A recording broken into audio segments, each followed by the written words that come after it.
আসসালামু আলাইকুম প্রিয় এসএসসি 26 ব্যাচ। আর কয়েকদিন পরে তোমরা টেস্ট পরীক্ষায় বসতে যাচ্ছ, ঠিক আছে? প্রত্যেকটা স্কুলে কি হবে, টেস্ট পরীক্ষা হবে এবং টেস্ট পরীক্ষায় তোমাদের ইংলিশ ফার্স্ট পেপারে তোমার যে স্টোরি আসবে, আজকে তোমাদেরকে একদম স্টোরি রাইটিং এর ফাইনাল সাজেশন তোমাদেরকে আমি দিয়ে দিব। দেখো এইখানে আমি তোমাকে 10টা স্টোরি আমি এখানে সাজেস্ট করব তোমাকে আমি।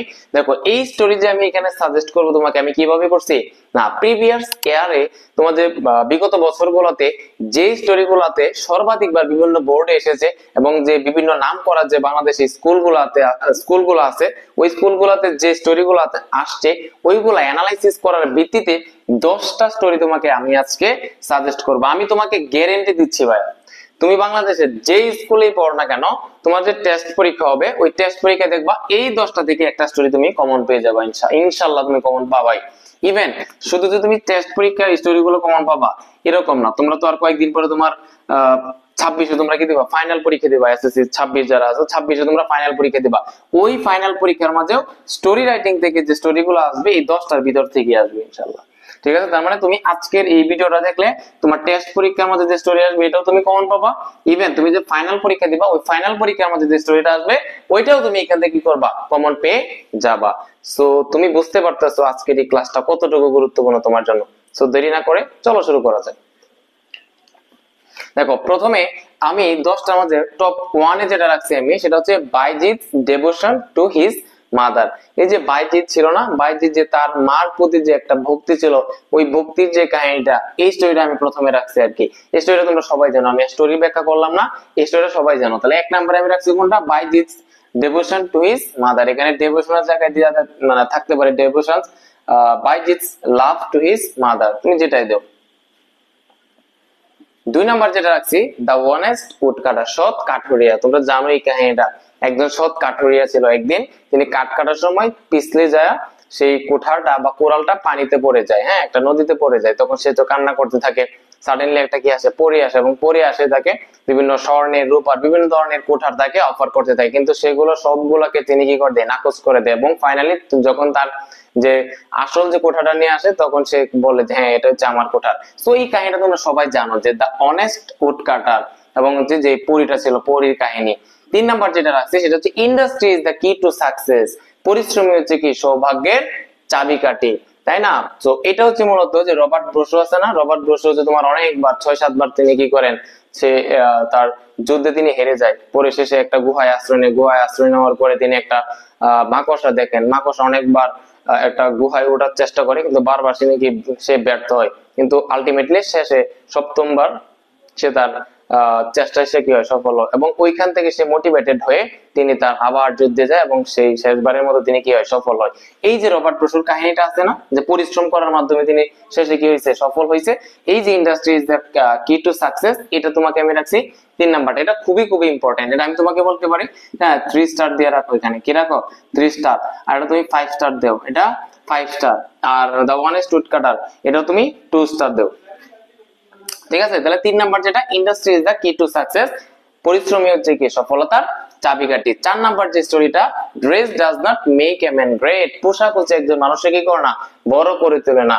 এইটা হচ্ছে তোমার শেখ সাদির গল্পটা তোমরা সবাই জানো। ছোটবেলা থেকে তোমরা বাবা মা বা টিচার যারা আছে সবাই তোমাদেরকে এই গল্পটা শোনাইছে। শেখ সাদি একদিন হচ্ছে একজন ধনী ব্যক্তির বাড়িতে কি করতে যায়, দাওয়াত খেতে যায়। এবং প্রথম দিন যেদিন যায় ওই দিন উনি খুব বেশি ভালো কাপড় তিনি পরে যায় না, মানে নর্মাল কাপড় পরে যায়। এবং নর্মাল কাপড় পরে যাওয়ার কারণে তাকে ওইভাবে ট্রিট করে নাই। কিন্তু অন্য একদিন ওই বাড়িতে আবার ভালো দামি পোশাক পরে যায়, এবং দামি পোশাক পরে যাওয়ার কারণে ওই দিন তাকে কি করে, ভালো ভালো খাবার তাকে দেওয়া হয়। এবং তিনি মনে করেন যে এই যে আজকে দামি খাবার আমি আজকে পাচ্ছি, এটা আসলে আমার নিজের না, আমি ডিজার্ভ করি না, এগুলা আমি ডিজার্ভ করি না, ডিজার্ভ করে হচ্ছে আমার পোশাক। তখন তিনি ওই খাবারগুলা তিনি না খেয়ে তার পোশাকের মধ্যে তিনি এগুলা ভরতেছিলেন। তো এই কাহিনীটা তোমরা সবাই জানো, শেখ সাদির কাহিনীটা। এই কাহিনীটা হচ্ছে, তো এটা যদি তুমি আসে পরীক্ষার মধ্যে শেখ সাদির যদি কোন গল্পটা আসে, তাহলে তুমি এটা টাইটেলটা দিবে এরকম, grace does not make a man great, একটা পোশাক মানুষকে কি করে তোলে না, বড় করে তোলে না। এরপরে আমি যেটা রাখছি 5 নাম্বারটা, কিং মিডাস, রাজা মিডাস। এই কাহিনীটা তোমরা সবাই জানো। কিং মিডাস যে ছিল, সে ছিল লোভী, সে ছিল উচ্চাকাঙ্ক্ষী, সে সবসময় চাইতো সৃষ্টিকর্তা তাকে এমন একটা পাওয়ার দিতে যে সে খুব রাতারাতি কি হয়ে যায়, আরো ধনী হয়ে যায়, তাই না? সো ওই রকম একটা অলৌকিক একটা স্পিরিচুয়াল শক্তি তাকে দেয়। তো যখন সে যেটাতে হাত দিত, যেটা স্পর্শ করতো, ওইটা কি হয়ে যেত, স্বর্ণ হয়ে যেত। একদিন তার যে বাচ্চা ছিল, ওই বাচ্চার স্পর্শ করছে, বাচ্চা কি হয়ে যায়, স্বর্ণ হয়ে যায়। তো এটা তারপরে সে অনুতপ্ত হয় এবং চেক পর্যায়ে তাকে ক্ষমা করে দেয়। তো এই যে তোমার কিং মিডাসের যে কাহিনীটা আছে, এটা হচ্ছে very very important, very very important. Dress does not make a man great, এটা আমি তোমাকে 5 স্টার দিলাম, 5 স্টার, 5 স্টার ভাইয়া। এটা আসার চান্স অনেক বেশি, অনেক বেশি টেস্ট পরীক্ষায়। এরপরে দেখো ইউনিটি স্ট্রেংথ, একতায় হচ্ছে কি বল বা একতায় শক্তি। এটা ছিল এক রাজার 3টা ছেলে ছিল এবং যারা সব সময় কি করত, একে অপরের সাথে ঝগড়া করত।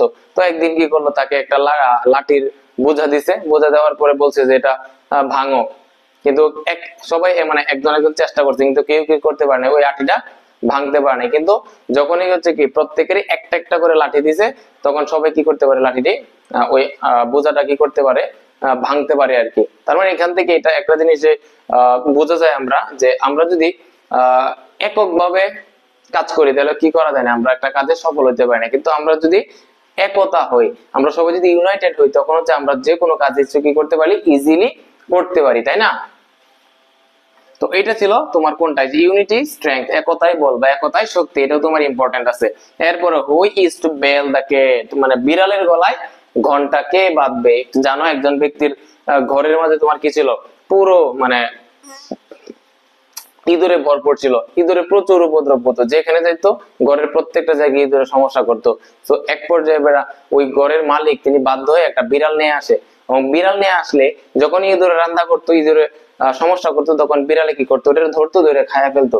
তো একটা পর্যায়ে কি করতো, প্রত্যেকটা ইঁদুর তারা হচ্ছে আতঙ্কে থাকতো, কখন জানি বিড়াল চলে আসে, কখন বিড়াল চলে আসে। তো একদিন সকল ইঁদুর একসাথে কি করলো, মিটিং করলো। মিটিং করার পরে তারা ভাবলো যে আসলে আমরা যদি একটা বিড়াল যে আছে, যে বিড়ালটা নিয়ে আসা হয়েছে, ওই বিড়ালের গলায় যদি আমরা ঘন্টা বেঁধে দিই, একটা বেল দিয়ে দিই, তাহলে তো আমরা বুঝতে পারবো যখনই সে আসবে তখন হচ্ছে আমরা একটু অন্যত্র লুকায় যাইবো।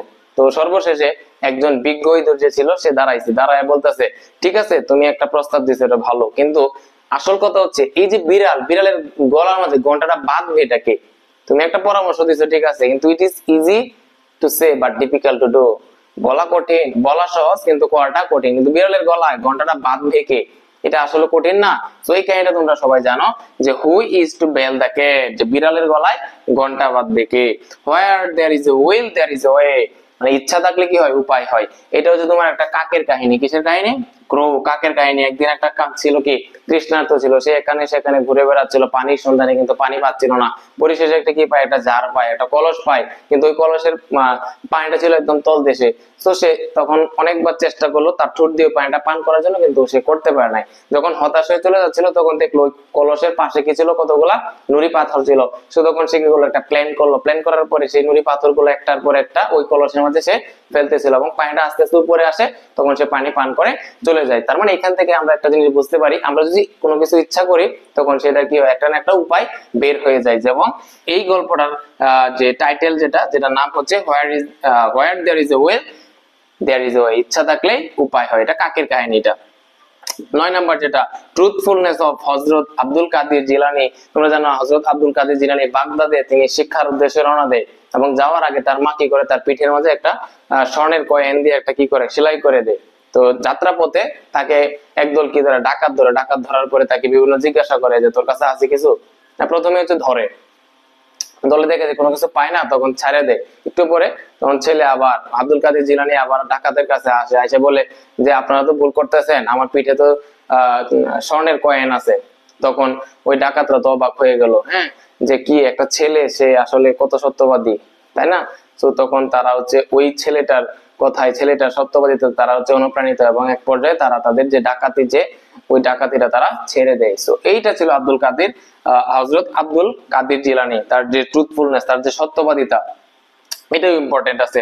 10 নাম্বার হচ্ছে নোবডি বিলিভস এ লায়ার, কেউ মিথ্যাবাদীকে কি করে না, বিশ্বাস করে না। একটা ছেলে ছিল না, রাখাল ছেলে, সে প্রতিদিন বলতো যে বাঘ বাঘ বাঘ বাঘ, কিন্তু এই বাঘ বাঘ বলে প্রত্যেক মানুষ যে তার কাছে কি করতো, ডেকে নিয়ে আসতো। কিন্তু ফাইনালি এমন একদিন আসে যে সত্যিকারে বাঘ চলে আসে, কিন্তু সে ডাকে, কেউ আসে না। এই কাহিনীটা তোমরা জানো। সো এটা হচ্ছে কি, নোবডি বিলিভস এ লায়ার। এই যে আমি এখানে 10টা টপ 10 তোমাকে স্টোরিজ দিলাম, এই স্টোরিজ গুলো তুমি যদি ঠিক মতো পড়তে পারো, ইনশাল্লাহ তোমার যে টেস্ট এক্সাম স্টোরি গুলো আসবে, ওইগুলো তুমি পারবা। ইভেন তোমার যে ফাইনাল পরীক্ষা দিবা 26 সালে, এখান থেকে ইনশাআল্লাহ স্টোরি একটা, তুমি যেই বোর্ডে পরীক্ষা দেও না কেন, তুমি বাংলাদেশের যেই বোর্ডে পরীক্ষা দেও না কেন, ময়মনসিংহ, ঢাকা, চট্টগ্রাম, যশোর, খুলনা, খুলনা তো আসলে বোর্ড নাই, যশোর, তুমি তুমি কুমিল্লা, যেই বোর্ডের অধীনে পরীক্ষা দাও না কেন, তুমি একটা স্টোরি কমন তুমি পেয়ে যাবে ইনশাআল্লাহ। তো আমি চেষ্টা করব ইনশাআল্লাহ তোমার স্টোরি, আজকে স্টোরি রাইটিং এর ফাইনাল সাজেশন দিয়ে দিলাম, এরপর প্যারাগ্রাফের সাজেশন দিব, এবং তোমার যে সিন প্যাসেজ গুলো আসবে ওইগুলো সাজেশন দিব, রেড রেঞ্জের সাজেশন দিব, প্রত্যেকটা টপিকস এর আমি সাজেশন তোমাদেরকে দিয়ে দিব, ঠিক আছে। এখন তোমাদের একটা কাজে, যে ভাইয়াকে হচ্ছে সাপোর্ট দিয়ে, আমি তোমাদের এসএসসি 26 যারা আছো, হ্যাঁ এসএসসি 26 যারা আছো তাদেরকে নিয়ে মানে অনেক বড় ধরনের প্ল্যান আছে। দেখবা তোমার ইউটিউবে ম্যাথ নিয়ে অনেকে ভাইয়ার ক্লাস নেয়, অনেক ভালো ভালো ক্লাস নেয়, ফিজিক্স, কেমিস্ট্রি, কিন্তু ইংলিশের ওইভাবে এসএসসি পর্যায়ে, ইংলিশের এসএসসি পর্যায়ে ওইভাবে কেউ কিন্তু কি করে না, কাজ করে না। কিন্তু আমি যেটা ভাবলাম, আমি নরমালি এইচএসসি তে ক্লাস নিই ইংলিশের, তো আমি দেখলাম যে এসএসসির যে ইংলিশটা ওইটা ওইভাবে কেউ টাচ করতেছে না। তো আমি ভাবলাম যে আমার ছোট ভাই যারা আছে, ছোট আপু যারা আছে, তাদেরকে একটু সাহায্য করি। যদি আমি একটু সাহায্য করলে, তারা যদি হেল্প হয়, তারা যদি একটু সাহায্য পাইতাম, সমস্যা কি? তো তোমাদের যে কাজটা করতে হবে, ভাইকে একটু সাপোর্ট করতে হবে। তোমার যেই ফ্রেন্ডরা হচ্ছে আমার এই চ্যানেলটা জানে না, তাদেরকে জানায় দেওয়া যে ভাইয়া তো ইংলিশের ক্লাস নেই, অনেক ভালো ক্লাস নেই, ঠিক আছে। তুমি তোমার ওই ফ্রেন্ডারে আমার ইউটিউব চ্যানেলটাকে সাজেস্ট করতে পারো। তো সবাই ভালো থাকো, সুস্থ থাকো, আল্লাহ হাফেজ।